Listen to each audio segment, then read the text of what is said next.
Pittsburgh Steeler fans. Welcome to the debut episode of the podcast Steelers Stat Geek. This is Dave Schofield of BehindTheSteelCurtain.com. And here we are kicking off a new podcast. For those of you that might be listening to this in podcast form, this will be available on Wednesday. Usually that's the day that you get Lance Williams' Yeah, I Said It.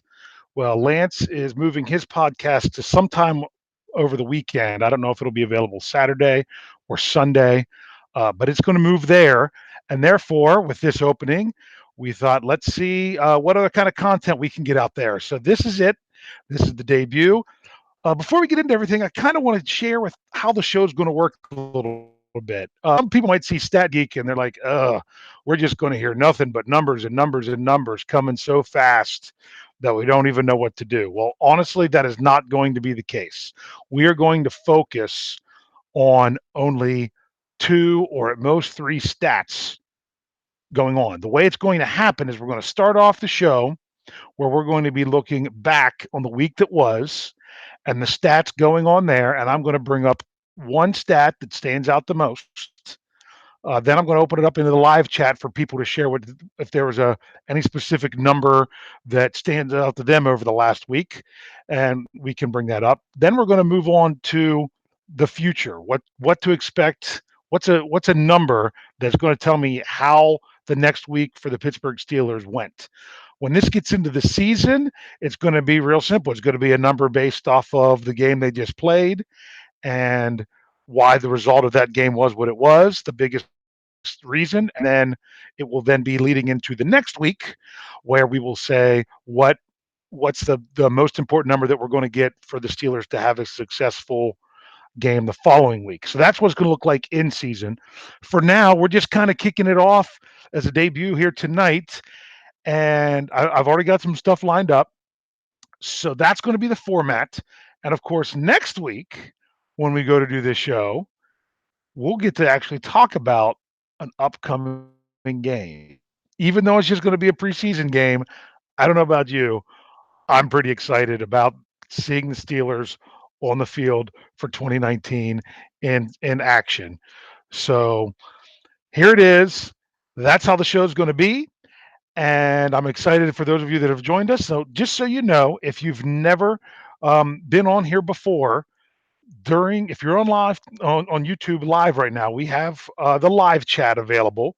You can go in there. You can type anything you want to with the community that's usually in there, and just chime in on certain things. Now, I have to mention it. This is not me asking or expecting this at all, but we mention it with all our shows because a lot of people have started to use this.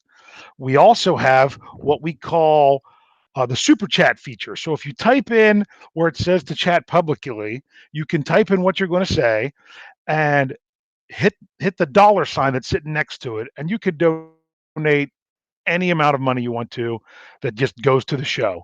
If you type something in the super chat, something you want to say, a comment you want to chime in on about a stat, a question that you would have about what we're talking about, it's going to instantly get bumped to the top of the queue of what we're going to be talking about. Not asking you to do it, not really doesn't matter to me at all if you use that feature or not, but we do want you to know that it is available. And if you're wondering, hey, why is he answering this question when I typed in something? That very well could be the reason why.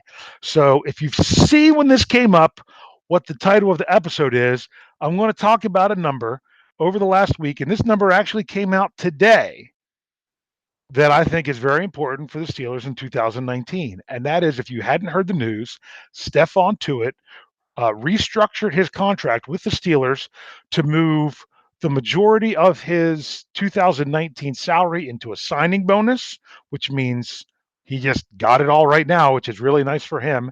And what that allows the Steelers to do is spread that amount of money over the remaining of years of his contract. So what that will do, they're going to pay. He's going to get the same amount of money. He's not taking a pay cut or anything like that. It's by giving it to him now, it allows them more money available for underneath the salary cap right now for 2019. Now, I know sometimes people will wonder, well, why in the world would you want to do that? You're just going to have to pay. It's just going to count more later whenever you're not paying him as much. Or it could be a situation where they're not even on the team anymore and you're still paying money. You have that dead money going towards the salary cap. Well, that's just kind of how it works. And the Steelers are really needing to get some money freed up this year because they have such a big dead money hit from a player that we now refer to on our podcast, as much as we can remember to do it, as Mr. Third and Fifth, because that is all he is anymore to the Steelers, that third and fifth round pick that they got for him. So $3.9 million added to the salary cap for the Steelers, now going to be available for 2019. According to overthecat.com, they had just over $1 million before this transaction has gone through. So if you take that, it was like 1,091,000, something like that, according to them, that the Steelers would have available. So that puts them basically almost right up to $5 million available now for free agents or new contracts that they can spend now for 2019. So my question is this: what are the Steelers going to do with that money? What are they going to do it? Obviously, it doesn't make sense to restructure to free up money for this year if you're not going to use it. If not, that would be a bad decision to then have that money just sit there because they could have just had lower hits in future years. So they've got to use it for something. The first thing is there's reports of Drew Rosenhaus being at practice. Pretty sure that was yesterday. He's the agent for Mike Hilton, but Mike Hilton cannot change his contract now. Now that he's signed his exclusive rights tender, that is his salary for this year, and nothing can be negotiated with that either by the team or by him until after the season is over. He's also the agent for Devin Bush. Devin Bush is now under contract for at least 4 years and a fifth year if the Steelers choose. His other two clients are Joe Hayden, who has already come out to say that they are working on, I don't know if it's a new deal or an extension. That's all in the terminology, if they're just adding on years to the 1 year he's got left, or if it starts over as a brand new contract. It's all in how they work that. I don't think that money's going to Joe Hayden because, believe it or not, extending Joe Hayden would most likely save the Steelers money for 2019 because whatever they would then give him as a signing bonus as part of a new contract would then be spread out over the years of however long they would then make the new contract or extend him. So that would be my guess would be they would either extend him 2 more years or give him a new 3 year contract if they worked out something. So it's not really Joe Hayden. So there's one of the possibilities we have left. That's one of Drew Rosenhaus's clients, and that is Sean Davis. Sean Davis, second round pick, safety for the Steelers, entering the last year of his contract. That's the prime time for the Steelers to sign someone to an extension. Another possibility of someone that they would like to sign, and my number one person that I would like to see them extend, other than Joe Hayden, which I think that would save them money anyway, is one Javon Hargrave. Had a fantastic year last year. Gravedigger did with, I think it was 6.5 sacks on the season for a nose tackle, who did play some defensive tackle when they in the sub packages in order to get him on the field more, but he's still playing less than 50% of the snaps, is why he didn't even have better stats. He's another possibility that the Steelers could be spending that money on. Or the other possibility is finding somebody on the free agent market either now or during cut downs to help the depth at a position of need where they might need it. Possible places where they could need depth would be, well, for a while people thought it was safety, but then Cameron Kelly's really coming on strong at camp. Some people thought they might need some depth at outside linebacker. The guy that's probably getting the most buzz of anyone at camp so far has been Ola Adeniyi, as I'll butcher his name as bad as Lance Williams does, who then Lance asked for people to then throw $1 into the tip jar in order for every time he messes up a name. That's another one. Or what most people believe is probably the biggest position of need where they need to add somebody, tight end. That the depth in tight end could be really scary if they were dealing with injury. So I'm going to now kind of turn to the live chat and say, okay, first of all, let's kind of answer this question. What do you think? What do you think that would be best to spend that $3.9 million on for the Steelers? So, well, we already have a super chat question. Vodka drinker throws $5 into the tip jar, and he just wants to wants to note something else that says a man full of hot air arrives to his camp in a hot air balloon. How much he loves the irony. Okay, Matt Thomas is saying we could spend that on a tight end. I know there's some people out there um, really wanting to the Steelers to kind of look into Trey Boston, the safety that's still available. I'm going to say one thing: he's probably commanding a really big salary, and he's still available most likely for a reason. It could be other things, or it could be because of the salary he's demanding.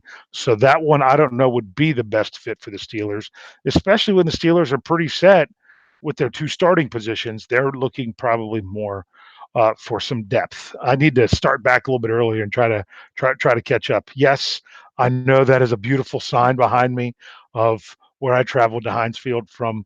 A galaxy far, far away. For those of you not on YouTube that are listening to this in podcast form, I do have a Star Wars Steelers helmet behind me that I wear to the games that can be seen on the video on YouTube, and then the sign that I made.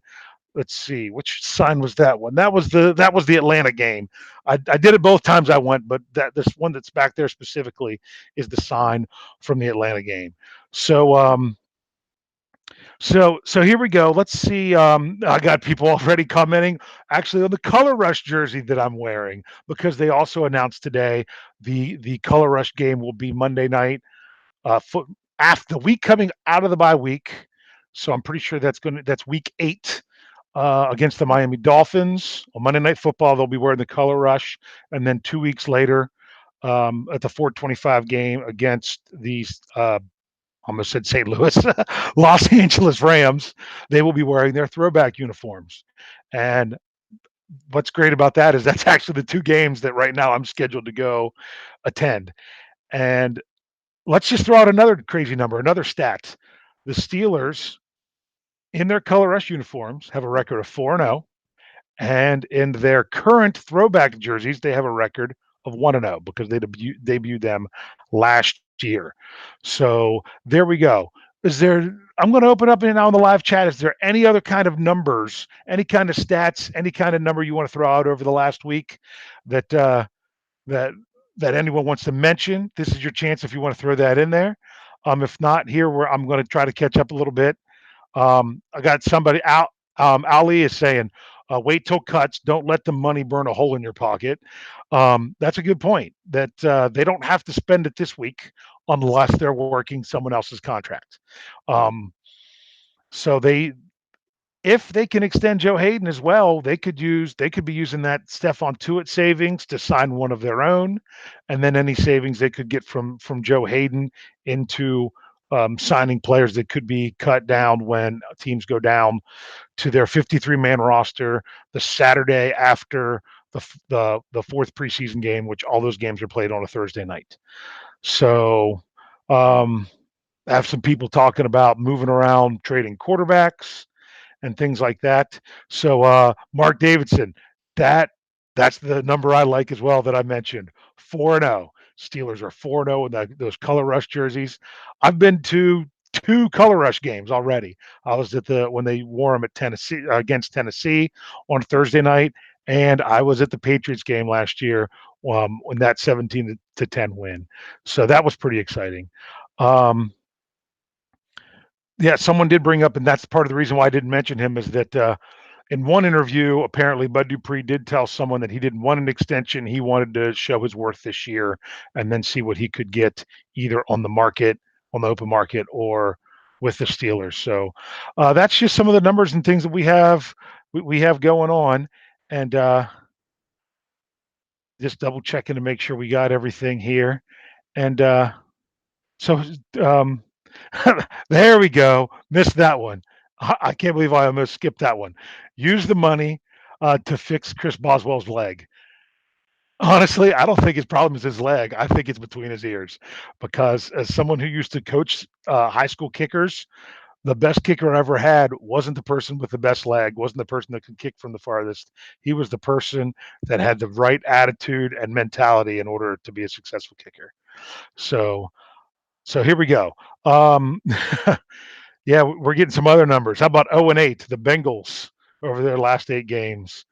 Um, got some other numbers throwing coming in from this past season. What I'd like to do now is some of those numbers might actually transition into more what we're going to. Let's make the jump and go ahead and start talking about what number would you like to see this coming week?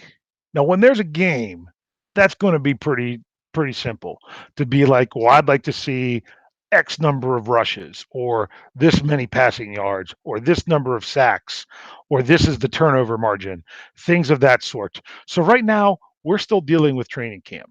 We've got two key events coming up between now and next week. We've got the Friday Night Lights at Latrobe High School Friday night, and we've got the Family Fest at Heinz Field Sunday evening. And there are tickets available to be able to attend both of those events. They're the only training camp practices that there is a cost involved. So you've got both of those things happening until we come back again and talk next week. So I'm going to throw out the number I want to see more than anything. And this might be what a lot of you are thinking. And that number is one great big fat zero. I want to see a zero under the amount of new injuries that Coach Tomlin has to answer to the media after every training camp practice. There's always something coming up and always someone getting dinged. And the last thing you want to hear from this team is somebody going down with an injury. That's the best thing that can happen, is to go a week without any injuries. Now the Steelers are still dealing with TJ Watt on the pup. I mentioned this last night on the Steelers Hangover. I believe that if the Steelers had their week 1 game coming up this weekend, that TJ Watt would no longer be on the pup, that he would be out there on the practice field getting ready to prepare for a game. But because it's so early in the preseason that he has anything going on with that hamstring, it's pretty smart to hold him out. He can still get workouts in. He can still work out. He's just not doing any in pads practice with the team. So I know that Sean Davis has a dislocated finger. Dante Moncrief had a finger yesterday. That the report was he returned back to practice. There was a pretty nasty picture of it. It was a dislocation. When it comes to that injury, a dislocation is actually not a bad thing. You don't want any kind of fractures going on there. That's why you had the infamous mangled hands of Sammy Coates, where he went from scoring a couple touchdowns in a game to where he could barely catch the ball the rest of the season because his hands were just so mangled. But with the dislocation, you get swelling, you get soreness, but the recovery time from that's actually pretty quick compared to anything else. So a lot of times when you have an injury like that, even an ankle or a knee, a dislocation sounds awful and looks awful, but it's actually the easiest to recover from. So here we go. I'm going to go ahead and uh, look back at the live chat, see what other people are saying, what they like about the number that I threw out there, or what number. Here's the question right now: what number do you want to see this coming week for the Pittsburgh Steelers, dealing with any topic with them at all? I just happen to throw out the number there with injuries. So throw out there anything you got. All right, let's make sure. I want to make sure I'm not skipping over anybody. So here we go. We've got said about paying a psychiatrist for Boswell with that money. Okay, I've got zero injuries, zero injuries, zero injuries, back to back to back from Vodka Drinker, from Kevin Herzog, and from Mark Davidson, all saying that. Here we go. Zantastic. You want to sum this up without looking at a specific game ahead? That's a great number to throw out there. 7, because we want that 7th Lombardi Trophy in order to see it in the FedEx Great Hall at Heinz Field, that they have them on display for Steeler fans when you go to the games. That's a great number to say. That's what I want to see coming up. Stay focused on that number 7 each and every week. Okay. Um, Ali agrees that we shouldn't be rushing any starters back to practice this early. Here we go. Justin Conway, his number is 92. For those of you that do not know who number 92 is on the Pittsburgh Steelers, that would be one Ola Adeniyi, if I say his last name properly, or Adeniyi. There's several different things that I've heard. So I'll just continue to probably say something different every time I want to mention Ola. I love that his name is shortened to Ola. I want everyone in Steelers Nation to just know exactly what you're talking about anytime you say the name Ola. Oh, yeah, him. Number 92, uh, made the 53-man roster last year, but was instantly put on IR from where he was hurt in the fourth preseason game. Came back later in the season, dressed for one game, got 9 snaps on defense, and that was pretty much his season. But he's really showing some flash this year. A lot of people are like, "But that's James Harrison." It's it's uncanny how much stature-wise and build-wise and technique-wise they say that the two of those players look similar. So to see him in a number 92, it's a lot of times, especially last season, a lot of people are like, wait a second, am I really seeing this? Yeah, that wasn't James Harrison. That was Ola. So here we go. Lots of people liking the number 7. So I'll check back in one last time into the live chat before we call it a show. But I wanted to uh, tease something or promote something. I don't know which. We've kind of already done the tease. We're going to promote. We're doing another giveaway through Behind the Steel Curtain that we'd like to talk about them and debut them on the podcasts.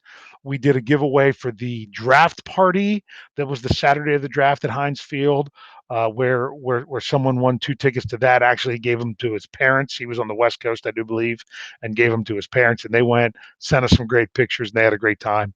Also gave away where Isaac donated a Juju Smith-Schuster jersey that we were then able to give away, and a giveaway that we did there.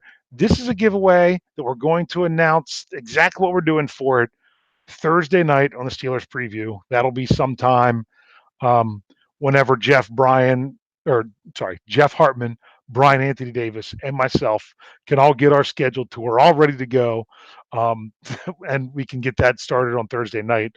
We're going to announce exactly what we're doing for the giveaway, but we know what we're giving away. I actually have it here with me. So we are giving away a signed David DeCastro football. It's got the little oops, it just fell.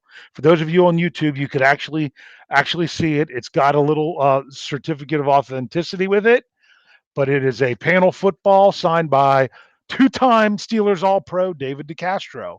So one lucky person through Behind the Steel Curtain will be winning that football. This is something that's going to take a little bit of time, but it's not going to take a lot of your time to be involved. You'll find out if you tune in Thursday night. You'll find out right away, or catch any of our podcasts after that, or if you're listening to it, you'll be able to know exactly what you can do to be eligible to win that football. So before we call it a night, we're going to check in one last time into the live chat and see how we're doing here. Um, Matt Thomas, yeah, I'm kind of opening it up to any questions right now. If anyone had anything, I should have said that before I showed the football. Um, Matt Thomas asked if we're going to be going to training camp. That was something that was brought up. Um, I think it was actually when I filled in for Lance Williams on the Standard when I was with Jeff Hartman, and he had asked me about being at training camp, but I've never been to Steelers training camp. I've watched the Steelers do a workout session years ago against the Redskins when the Redskins were doing their training camp at Frostburg State University in Western Maryland, and I went to that and watched the Steelers come and work out and do some 11-11 and things like that. But I've never been to Latrobe. And Jeff hasn't been for a long time, but we know Brian's been. So Brian was on vacation, or if you can call camping in the woods a vacation, but he was out last week. He's now back. Brian, Jeff, and I were going to be talking this out. If we can figure out a date that all three of us can get up to Latrobe, we'll head up for a training camp practice. And if we do, we will let you all know if anyone else is going to be out there for that. So Mark Davison, I might have been saying Davidson. I'm sorry if I said that wrong, Mark. He wants to know if us blokes ship to Australia. Well, I'll tell you what, if you keep throwing enough money in the live chat using the super chat feature, then we'll have enough money to ship to Australia. And if not, I don't know if people just flat up live in Australia or if they're just there for the time being. If you have any, if not, we could at least find someone stateside if we could ship it to. We'll figure it out. First things first, win it. You win it, we'll worry about that problem afterwards. Okay. Um, Someone asked if of where you can catch training camp highlights online. And that's a good question because actually there was someone who was escorted out of training camp practice earlier this week because you are not supposed to be videotaping anything at training camp. That's officially the rules. Now, you can see some short clips of things. I've caught some things on Twitter.